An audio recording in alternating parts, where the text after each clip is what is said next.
Alright guys, so today's video be 5 things I wish I knew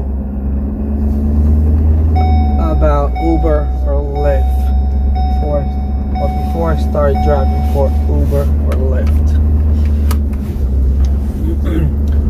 First one would be, you're not an employee for Uber. You're not an employee, you're a contractor. So for one, you have to open up a business account. And that's the first one. You're not an employee, you're a contractor for Uber, and either Uber or Lyft. Then you would be treated like an employee, but you're not.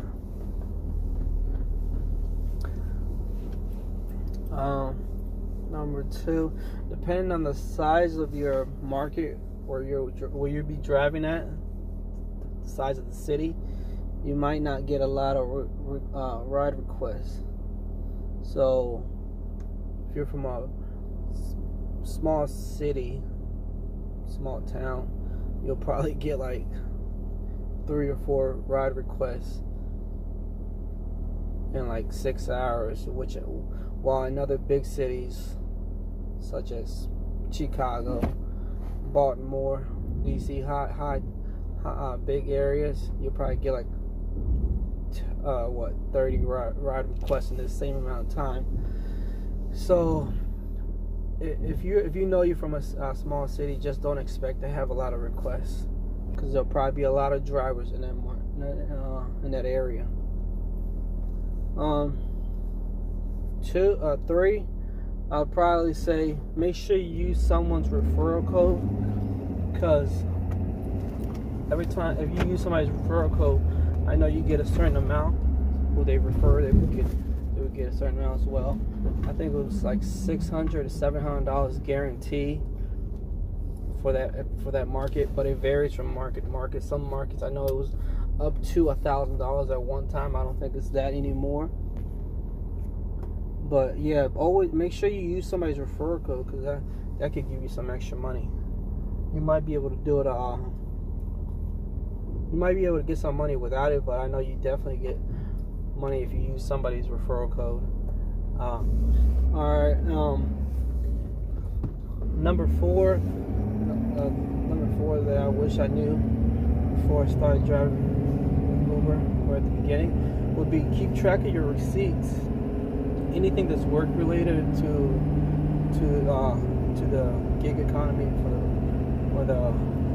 anything that's related to Uber or Lyft, being your phone that you use for it, your gas that you're spending, meals while on the clock. Yeah, keep track of all that, because you're able to deduct that at the end of the year. Like I said, you're a contractor, so all the expenses that's work related, you're able to deduct.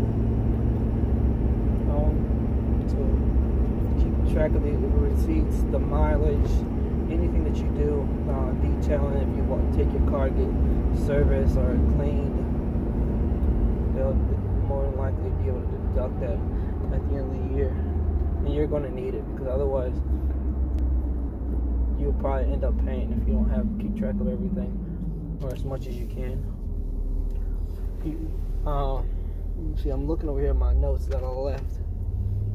Number 5, which I think Uber and Lyft should have this in, like, when you sign up, they should let all drivers know, and you would think it's common sense, is that there's scammers on Uber and Lyft. Like, there's riders that will try to take drivers' money. And I see it so often, and I mean, I'm sure everybody else sees it that's done this for a while. They've seen that how riders will scam drivers out of money.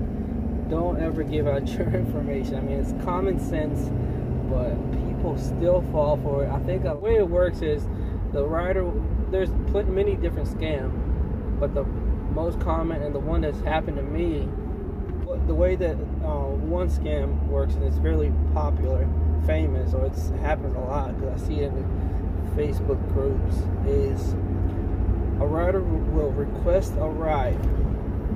Once they request a ride, they're able to see that you're heading in their direction, and a rider can see our information. They can see our vehicle, our license plates, the driver's name and picture, and all we have is just the rider's name, which sometimes is not even real. But the way it works is they'll request a ride, you start heading over there, then you'll get a call or a text message saying to call the rider, or in my case, they called me, and they'll tell you that you're such a good driver, or that something's wrong with your account, to pull over, cancel the ride that you just received, ride request that you just received, and that they'll have to send you out a new card, or that your card that you have on file on the account is wrong, and they'll give you a new card information. So they'll ask you for your email, your phone number, and they'll ask you to verify information, which in reality, if Uber or Lyft was sending you an email, because they would never call you, they'll have that information. But that's the way it works. They'll call you and tell you to cancel, and they'll try to get you to verify information, but they're fishing for information, just trying to see what all they can get out of you. There's scammers out there, and I wish Uber and Lyft did a better job of telling the drivers, because a lot of times drivers will get scammed out of their money that they earn. I'll try to help. I might do another one, depending on what kind of feedback I get on this. Just let me know what else y'all like to know. Hope you enjoy the video. If you learned anything from this, let me know. Give me a thumbs up, comment, subscribe, share the video, so every driver knows, every new driver gets an idea. There's plenty of videos out on YouTube, but I think nobody ever watches them until after something happens, after they got scammed, after they had got into an accident. That's it. Y'all have a good day. Alright, the last one I got here is you should not make Uber or Lyft your full-time gig. Alright guys, let me know what else you want to hear. What are any other questions you got? Put them in the message comment section, and I'll try to answer them.